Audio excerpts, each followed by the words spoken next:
Hi, hello, and welcome to the Middle East Forum Speaker Webinar Series, Israel Insider with Ashley Perry. I'm Stacey Roman, and I will be moderating this discussion today. We're pleased to have Mr. Ashley Perry, advisor to the Middle East Forum's Israel office, join us here each Wednesday at 3 p.m. Eastern to update us on all the events going on in Israel. Mr. Perry will be giving us a briefing on current Israeli affairs for 15 minutes and open it up for questions. Should you wish to ask a question, please use the Q&A box located at the bottom of your screen to type your question. And now, with no further ado, I'll turn the discussion over to Mr. Ashley Perry. Thank you very much, Stacey, and good evening from a very snowy Israel. We're currently under a bit of a blizzard, something that we were promised the last 2 weeks, and finally it happened. There's been a few power outages, so I hope that doesn't happen during the next half an hour. So let's try and get through it. Obviously, there's lots to talk about with the elections, with what happened with an Israeli crossing over the line into Syria. We can talk about that. We can talk about many other issues, but I'd like to focus tonight a little bit on something that we've touched on many times in the past, but is extremely important for these upcoming elections, and that's the issue of the ultra-Orthodox community in Israel, and specifically the parties that represent them. First of all, a little bit of statistics. Around 12% of the Israeli population are what's called ultra-Orthodox Haredim. Haredim is the Hebrew word that is used by the community themselves for what's generally called ultra-Orthodox, black hats, that sort of community which there is in the diaspora in the US and the UK and elsewhere. Ever since the 80s, basically, there was always ultra-Orthodox parties in the history of the state of Israel. Mostly they represented in Judaism, or at least in Israel, let's say to a certain extent, socially, there's two major groups. There's Ashkenazim and Sephardim. It's an oversimplification, but it's one that's used in the state of Israel. Ashkenazim tend to mean Central to Eastern European Jewry, and Sephardim means anything from the Mediterranean basin, North Africa, Middle East, the Balkans, Turkey, etc. For many years, the only ultra-Orthodox party was the Ashkenazi party, which is today known as United Torah Judaism. And ever since the 80s, a new party was formed called Shas, started after the very charismatic Rabbi Rav Ovadia Yosef, who was the spiritual head until he passed away a few years ago. The difference between the two parties, there's many differences in their outlook and etc., but as far as where they get their political base from, the Ashkenazi Haredi party largely, in fact, almost solely gets its votes from Ashkenazi Haredim. There's two parts to it. There's the Hasidic and there's the Lithuanian, the non-Hasidic branch. And they work together, sometimes uneasily, because there are major difference in worldview, outlook, which rabbis they listen to, etc., but they know that they're stronger together. They polled for many years anything from 6 to 8, because as I said, they sometimes do try and reach out to other communities, but very minimally so, and with a minimal amount of success. The other party, Shas, which were formed in the 80s, try to do something far greater. They try to reach out beyond the ultra-Orthodox community, beyond the Haredi community, to what's known as the traditional public, or the modern Orthodox or national religious public. Why they were more successful is a difference in the worldviews between the Ashkenazi and the Sephardi world, whereas the Ashkenazi world generally, regardless if you're secular or whatever you are, you tend to remain in one solid box. To a certain extent, I'm oversimplifying, obviously, but there's very much a black and white world. You're either this, or this. In the Sephardi world, it's far more blurring of lines, and you can find in one family someone who wears a black hat and other people who don't even wear a kippah. Maybe they'll even go to the synagogue together, and then the one with the black hat will go home and have a Friday night dinner and learn, whereas the person perhaps without a kippah will go to a nightclub. It's not seen as strange. In that community, there's a great respect for religion, for tradition. You'll find people, as I said, who won't keep kosher, but will put on tefillin every day, or it'll be a sort of a combination of things. So Shas understood this community, understood the great potential of tapping into that community, because over half of all Israeli Jews are from the Sephardi community.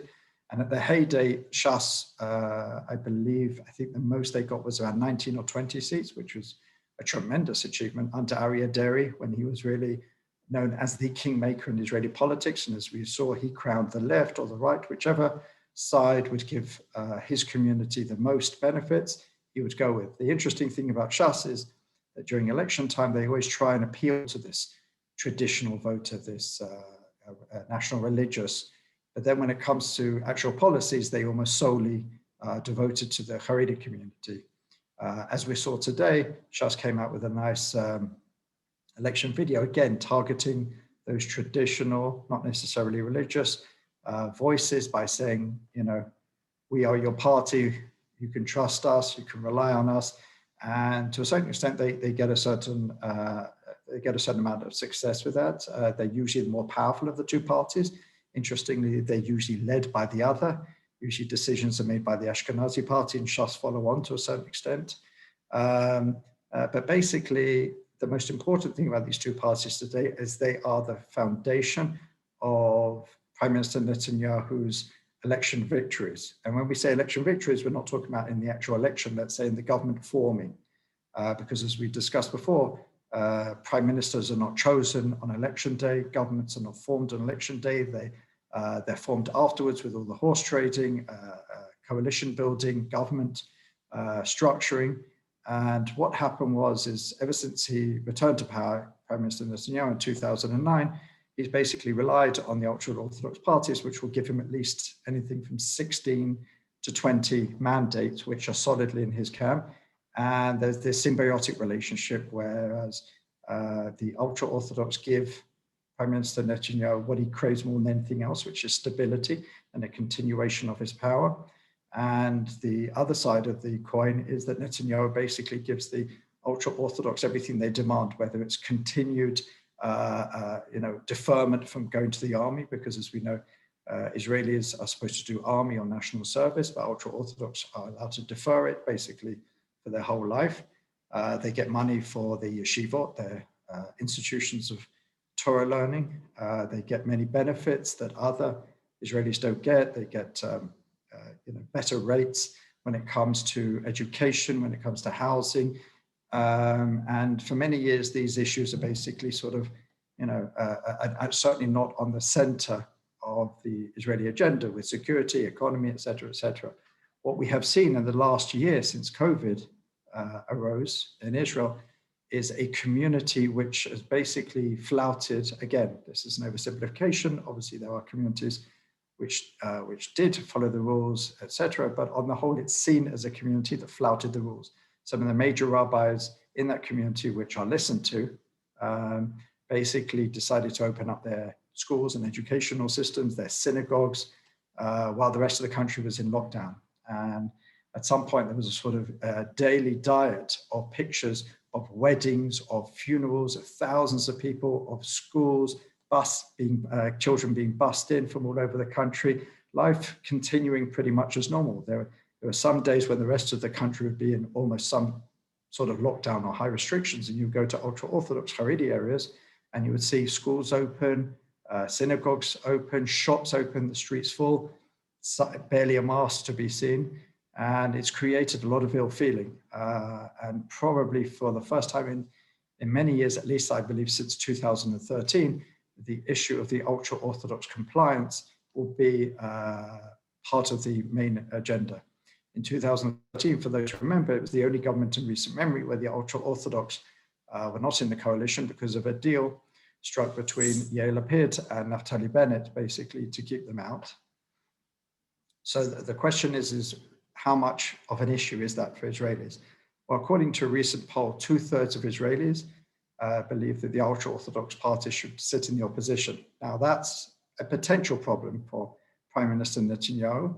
His numbers haven't seriously been affected by it. He tries to remain at a distance. He tries to make some of these deals below the surface.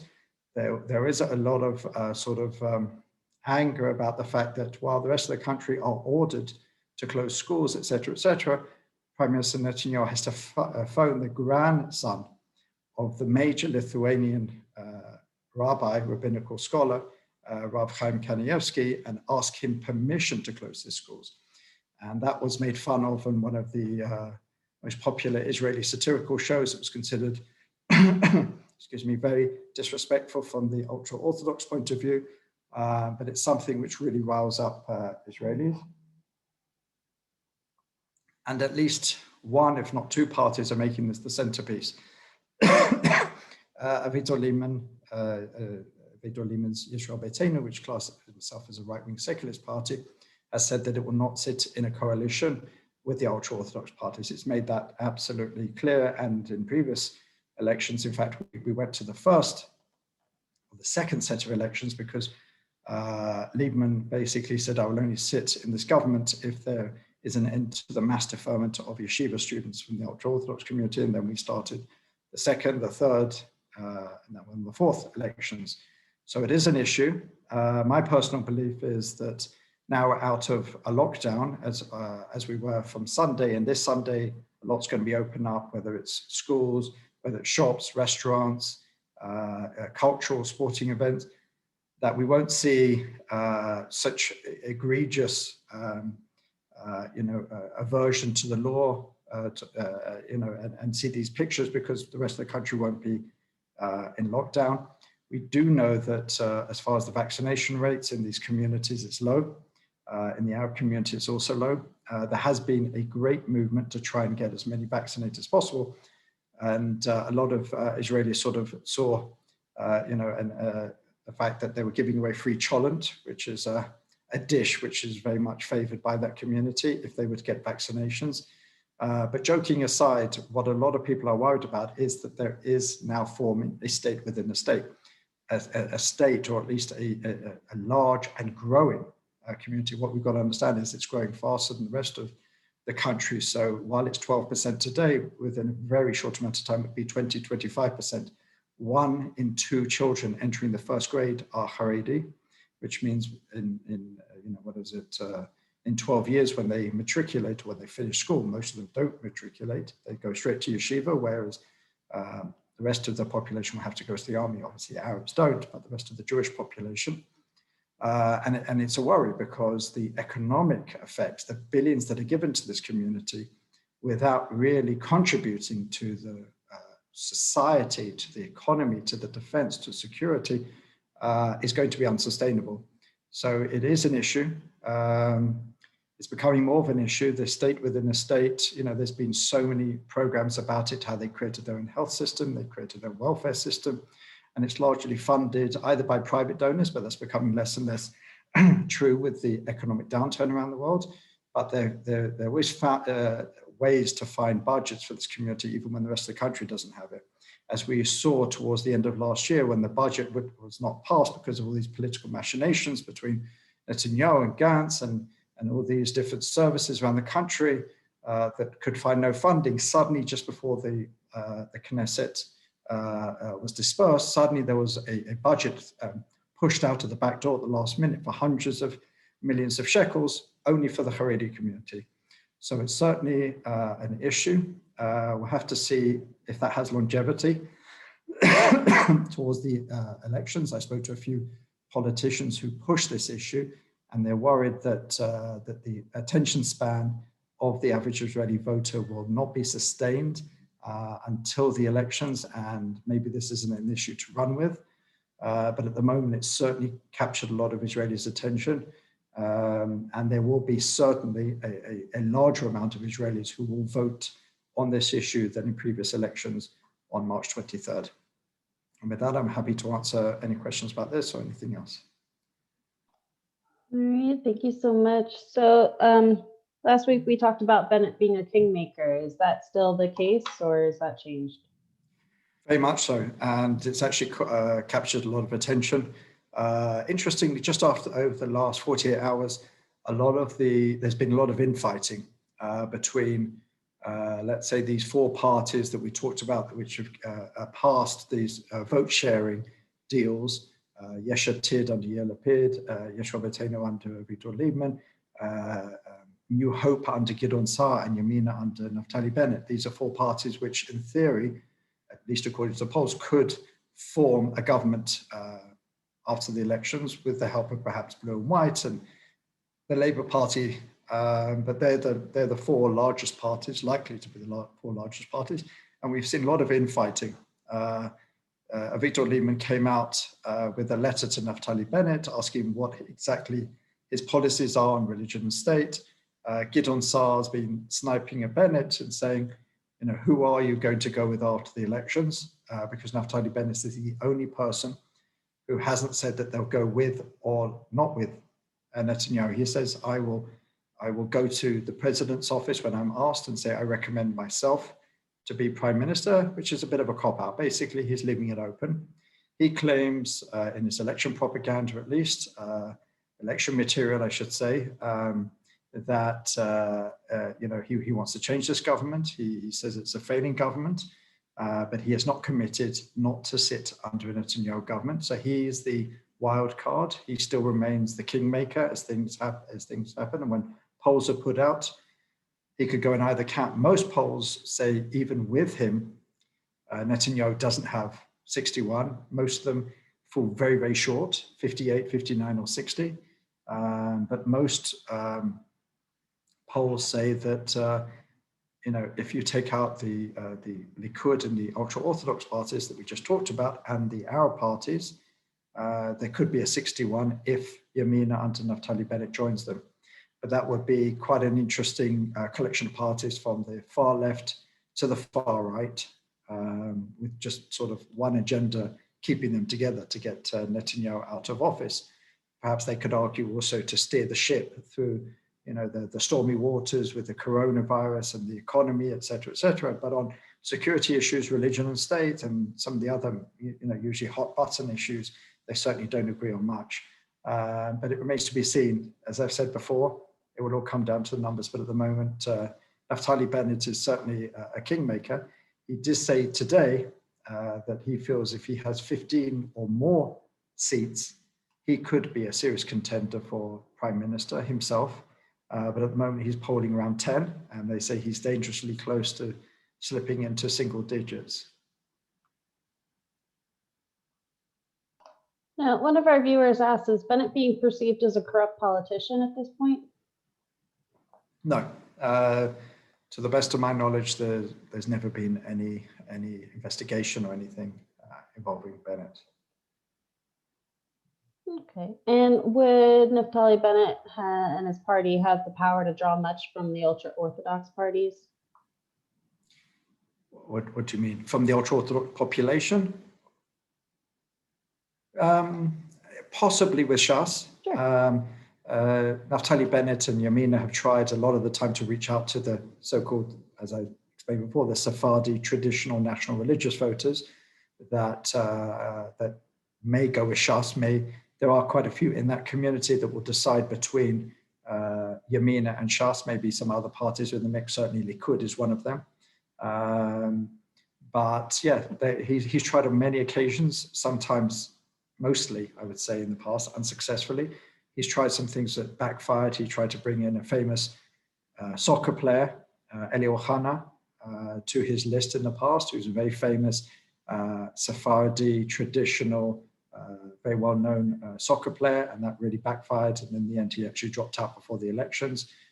They've tried a few other things, but so far, they're not really successful in bringing a large part of Shas's voter base across to them.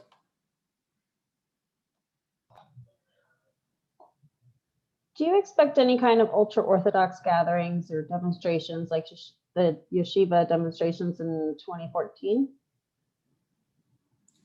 I don't remember specifically any in 2014, but there's demonstrations almost every week. Some are smaller, some are larger. Usually, as I said, that there is this mass deferment for those studying yeshiva. And what happens is there are more extreme elements within the Haredi world who won't even allow themselves or their students to go and get the deferment. So sometimes they are then guilty of not going to the army. It's very easy just to go to the office and get a deferment. But for some extremist groups within that community, that would be seen as some level of recognition of the state, which they don't recognize. So sometimes they don't even do that, and then they'll get arrested, and then there's massive demonstrations around Jerusalem. They close the roads, et cetera, et cetera. And sometimes, there's a lot of other communities which are not extreme, but see this as an affront to their way of life, and the demonstrations get bigger and bigger. So we're seeing them quite regularly. Whether we'll see the mass demonstrations that we've seen before all depends on whether the army deferment, which is probably the biggest issue outside of Corona, heeding to the Corona rules for the public. As I said, when the average Israeli has to send their children off to the army or national service, and they see other communities who are just not pulling their weight, as you can imagine, there's a certain amount of anger around that. And so this issue comes up. In fact, the deferment issue it was never to be seen as permanent. What happens is the government has to keep on recycling it every few years. The High Court a number of years ago said that it was unconstitutional to allow a whole community not to serve where everyone else has to serve. And they keep on asking the government to come up with an alternative plan. So far, every single one has been struck down as unconstitutional. And basically, the government keeps on asking for more and more time to come up with some alternative plan. Many committees have sat on this. Basically, Netanyahu's main goal is just to kick the can down the road. He doesn't need to deal with this. So the issue came up again. The extension ran out of time. I believe it was even a few weeks ago. And the government asked for the issue to be put off for a couple of months because of the elections, and the Supreme Court gave them that. So it's certainly going to come up again because there's only a certain amount of times you can keep deferring the question. So when that comes back, I'm sure we're likely to see some very large demonstrations. Thank you. And a follow-up question to that, has there been any workable and reasonable attempt to encourage the Haredi and Arab communities to accept the need to go into the government civilian service? Well, there's been a lot of efforts. There were different committees. There was the Shaked committee. There was many other committees. So far, the Haredi world on the whole doesn't want to compromise at all. They believe that any compromise affects their ability to ensure that their children stay in yeshiva. There was a law in, I think it was 2012, put forward by Yisrael Beitenu, Avigdor Lieberman's party, when they were in the government, which basically said one very simple thing.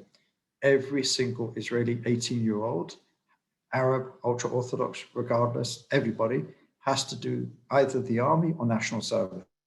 A national service can mean working in soup kitchens, working with the elderly, working with youth, working with whatever it is, disabled. I mean, the national religious community, the women tend to go to national service where they work in hospitals and all these different places that I've just mentioned. So he wrote one simple law. All 18-year-olds have to choose one or the other. And Arabs can go and do national service in Arab communities. Ultra-Orthodox Haredim can do it in their own communities. We're not asking for anyone to move to other communities. Everything will be according to their lifestyle. And while there was behind the scenes a lot of support for it, when it came to it, pretty much every other party apart from all of the Yisrael Beitenu members, which were 15 at the time, voted against the law, even though many of them had claimed to support it. So it just shows that there is a big power in the ultra-Orthodox communities, because the vast majority of other parties don't really care about the issues that the ultra-Orthodox do. And they know if they want to gain power, if they want to even potentially become prime minister or form a government, they know that you need the ultra-Orthodox, because the ultra-Orthodox will give you pretty much a stable government as long as you give them what they want on their issues. But there is a light being shone on what exactly this quid pro quo involves, and it involves billions of shekels, unfair treatment, unequal treatment, unconstitutional treatment, and it's now coming to the fore. As I said, some parties are focusing on this, but you won't find Netanyahu, Bennett, Saar dealing with this, because all three of them know all three of them believe that they can be prime minister, and all three of them know that they cannot afford to lose the possible support of the ultra-Orthodox community, so they will not visibly and openly attack them.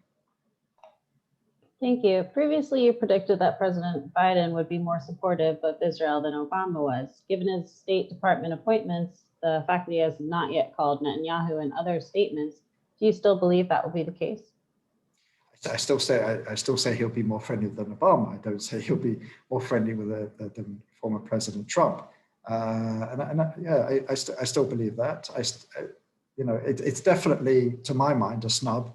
The fact that President Biden hasn't phoned Prime Minister Netanyahu.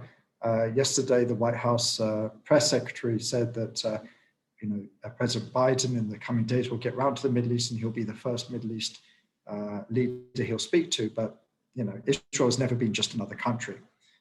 Israel has always been seen as a firm and strong ally, and usually it's one of the first countries to get a call. But I think it's relatively unique because we have a prime minister who so openly placed himself alongside the previous administration and went against so openly and explicitly against the former administration under Obama, where President Biden was obviously vice president. So Vice President Biden is probably keeping this in mind, and probably it's more about Netanyahu than Israel, I believe. And I'm sure we'll get round to it. It will happen in the coming days. Netanyahu himself, tries to play it down, but there's no doubt in my mind that it is a snub, but I think it's more personal rather than at the level of the relationship. I think there's been a lot of contacts at many other levels, and I think the relationship remains strong. But I think at this point it's more of a personal thing between Biden for what he saw and when he was in the Obama administration, and then the fact that Netanyahu so openly advocated for President Trump and vice versa. So I think it's more to do with personal issues rather than any sort of lowering of relations between the two countries. So on another note, it seems as if someone can cross from Israel to Syria, then the reverse would be possible. What does this say regarding the level of border security? Well, we don't really know enough. For the viewers who or listeners who don't know what we're talking about, it came out yesterday suddenly. We heard that the cabinet had to meet in emergency in person, not on Zoom. It's been happening a lot for an issue of national security considerations. There's a lot of debate about it. Then it came out Russia was involved. They said it was a matter of humanitarian issues, and there was all this conjecture whether some of the missing Israeli soldiers that are buried in Syria would be handed over, just like in last year, a major figure was. And it now turns out that a woman, a formerly ultra-Orthodox woman, crossed into Syria. There's reports whether she meant to go because she had a Syrian boyfriend. I've seen that report. There's others where she mistakenly passed over into the Syrian area. I mean, the few times that I've been up to that part of the country, it's not that easy to just sort of creep over the border. There is a massive army presence. We have a technologically tight system, but mostly it's to watch people from coming from the other end. Again, I don't know how. Maybe in the coming days we'll find out. Our top negotiators flew to Moscow yesterday. They just returned, and it seems like Israel is going to have to release 2 security prisoners who basically are under arrest because one was spying for Hezbollah and other security-related activities. The big question at the moment is that Syria wants these prisoners to be in Syria, and they want to remain on the Israeli side of the Golan. But according to reports, this should be settled in the coming days, but this is sort of out of the blue, this issue. I don't think it's compromised the border, because there's been a lot of attempts to try and cross that border, and I know that there's a very heavy presence, but maybe we'll learn more details exactly how she managed to get across in the coming days. Thank you. And in the last minute here, we have a few viewers asking how the trial against Netanyahu is going. Well, there's nothing new. We're still waiting after that. Last week we saw Netanyahu go into court and basically say what, whether how he pleads, and he obviously pled not guilty. We're now waiting to see when the sort of trial itself will begin. Obviously, Netanyahu's lawyers want it to be pushed off till after elections. They say anything else would be an interference in the election themselves. We haven't heard any more, but at the time it did seem like the judges were pushing towards that. Netanyahu's lawyers are always looking for some sort of bureaucratic or procedural element to try and push it off as much as possible. And there's been a lot of pressure, at least from the media side, from his supporters, especially in the Likud, to make the case again and again that if this case is pushed forward before the elections, then it'll be an interference. Netanyahu himself made a very rare appearance on one of the major news channels this week. It was quite extraordinary, half an hour, one-on-one with the major news anchor. And he again expressed that his belief that the case against him is falling apart and there's nothing there. So he likes to claim he's confident, but the fact that the judiciary is moving forward with this shows that there will be a case, but it remains to be seen whether it will happen before the elections. But it does seem from the hints that the judges gave at the time that they may well just wait the extra month or so until after the elections. All right, well, thank you so much. We've come to the close of our webinar. Ashley, thank you again for taking time to update us this week. And for our viewers, please join us Friday at 1 p.m. Eastern for a webinar with Abdullah Bozkurt discussing Turkey's overlooked campaign against critics. Thank you all for joining us, and I hope you have a great day.